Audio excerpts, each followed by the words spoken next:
Estamos de volta com Guarulhos em Destaque. Lembrando que você pode acompanhar a programação do Destaque aqui, ó, ao vivo no iPad, d11.com.br. Tem toda a programação lá ao vivo para você acompanhar. Então você pode levar a TV Destaque no bolso, na pasta, toda a nossa programação ao vivo.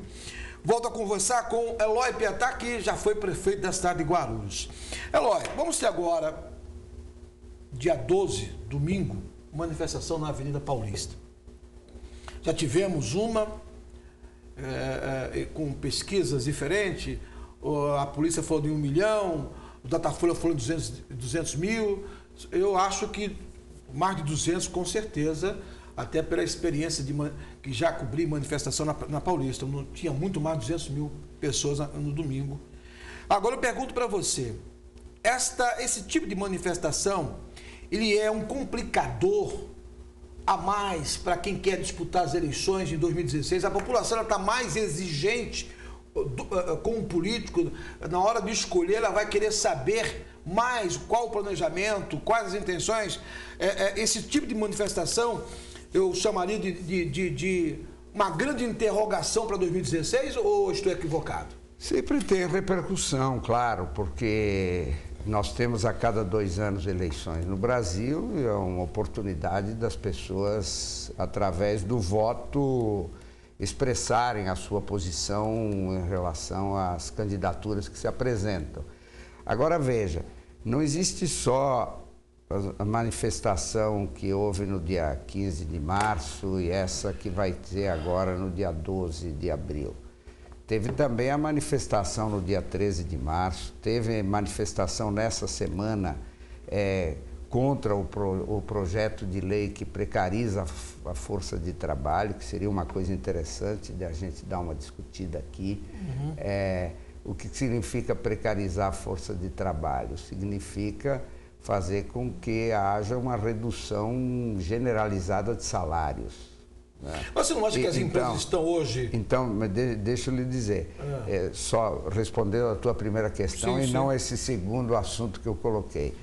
Mas aí é o seguinte, então, o Brasil hoje, ele está num momento que foi atingido pela crise internacional e aí existe uma disputa pela renda geral da sociedade.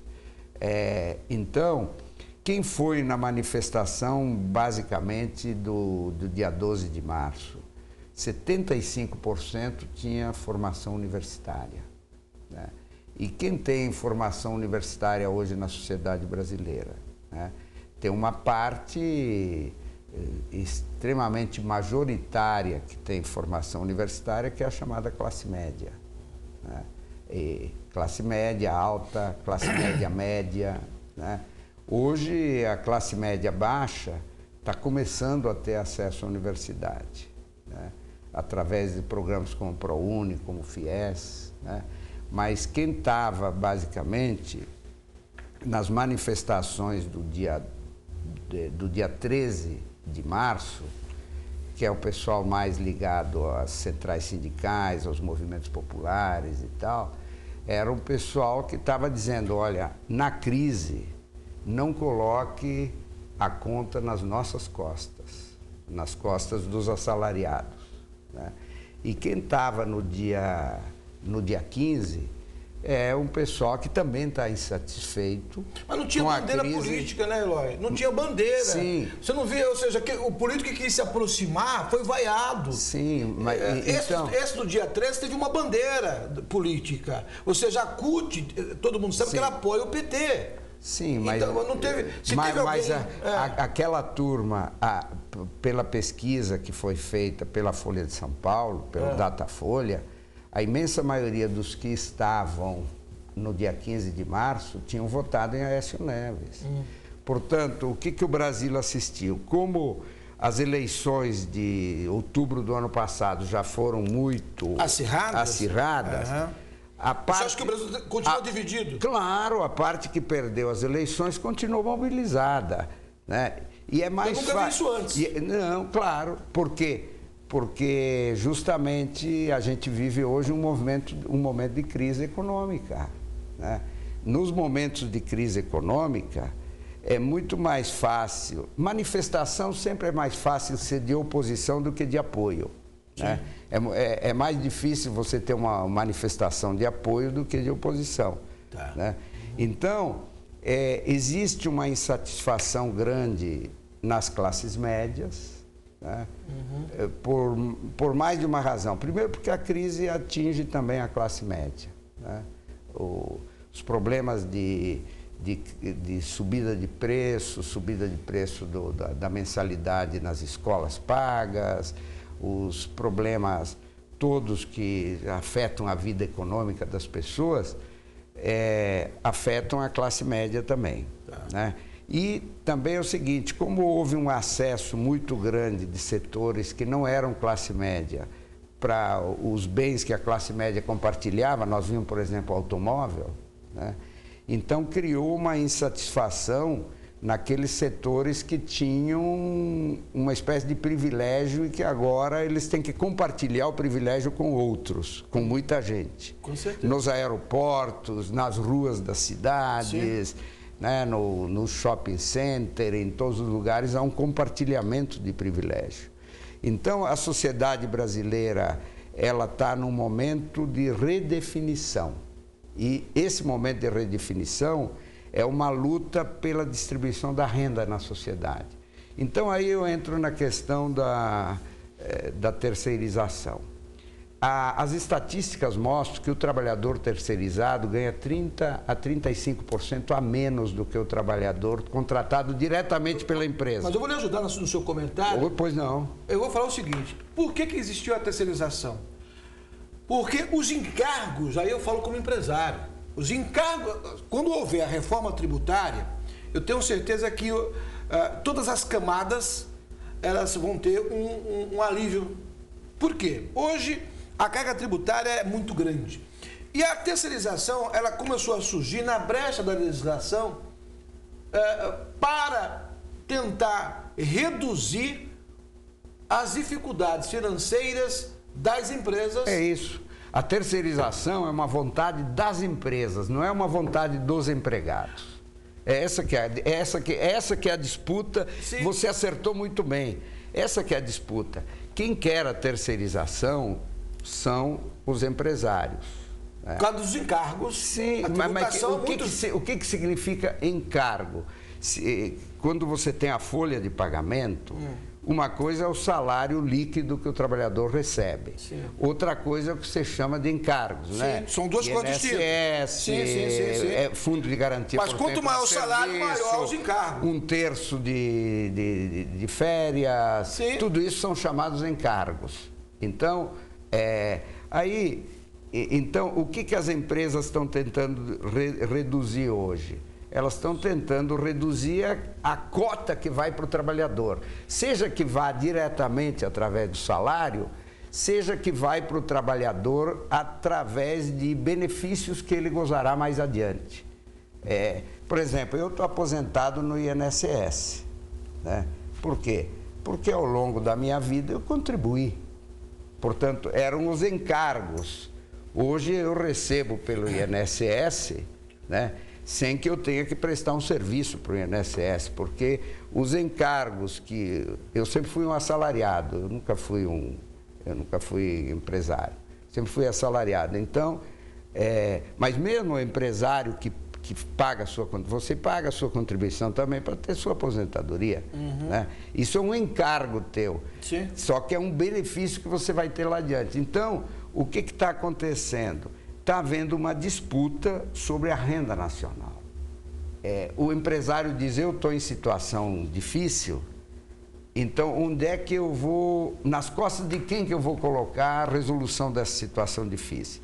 Ele quer colocar na costa do trabalhador. O trabalhador diz, não, nas minhas costas não.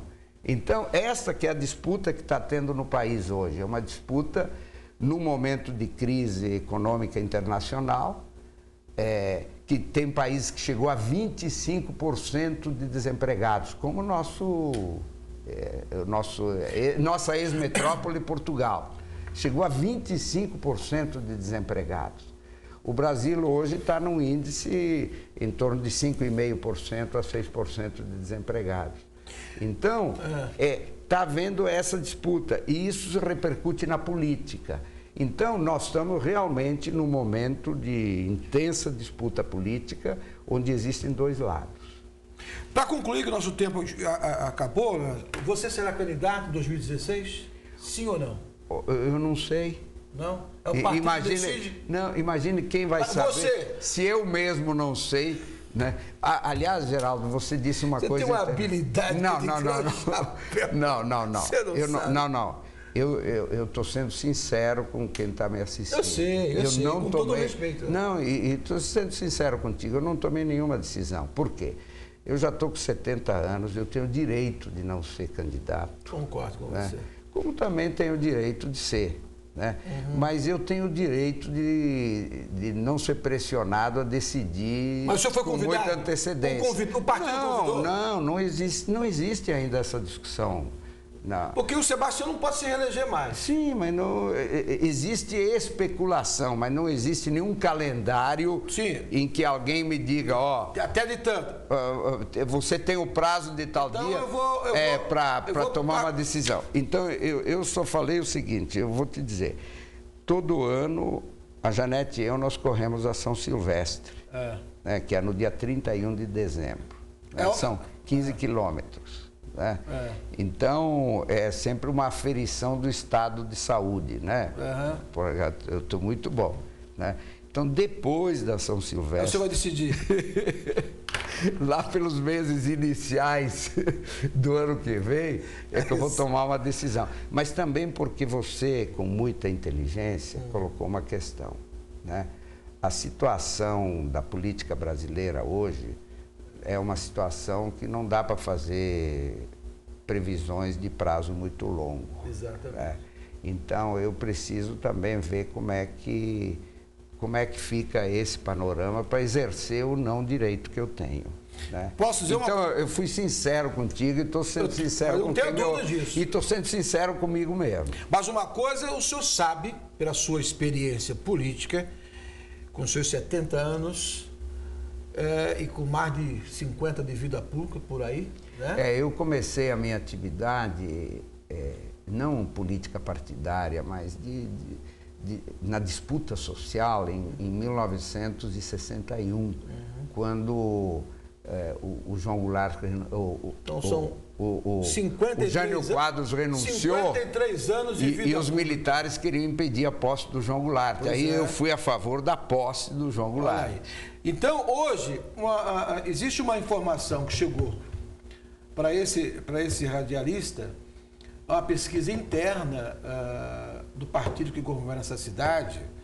Eu não estou sabendo. Pois é. Vocês sabem mais do que a gente. Que o senhor é o nome mais lembrado hoje em relação a outros nomes do partido. Não precisava nem fazer uma pesquisa para saber isso. Eu fui prefeito. Então, mas existem outros nomes que querem ser prefeito da cidade do seu partido que não foram lembrados na mesma proporção que o senhor. Claro, eles nunca foram prefeitos. Então, e é nessa discussão que o partido que comanda a cidade tem hoje. Mas não existe ainda dentro do PT esse tipo de discussão. Aliás, o PT tem que cuidar de seus grandes problemas atuais mais do que os problemas de 2016. É verdade. Primeiro vamos resolver hoje. Não vai dar para a gente conversar sobre isso. Se não resolver o problema de hoje. O PT tem que se reformular muito, muito, muito e muito. Eloy Petar, obrigado mais uma vez. Eu que agradeço. É sempre agradável discutir, comentar com você pela sua